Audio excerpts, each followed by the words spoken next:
News 24। বিমান দুর্ঘটনায় চাঞ্চল্য আহমেদাবাদে, ভেঙে পড়ল এয়ার ইন্ডিয়া যাত্রীবাহী বিমান। ভয়াবহ বিমান দুর্ঘটনায় চাঞ্চল্য ছড়ালো গুজরাটের আহমেদাবাদে।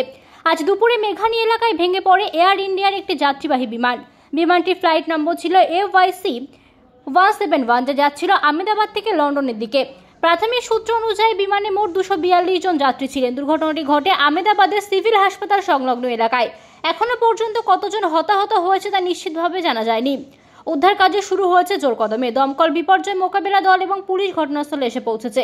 মর্মান্তিক দুর্ঘটনায় গোটা দেশে নেমে এসে শোকের ছায়া। সরকারের তরফে উচ্চ পর্যায়ে তদন্তের নির্দেশ দেওয়া হয়েছে। আহতদের দ্রুত চিকিৎসার জন্য বিভিন্ন হাসপাতালে নিয়ে যাওয়া হচ্ছে। বিস্তারিত তথ্য এখনো পর্যন্ত জানা যায়নি।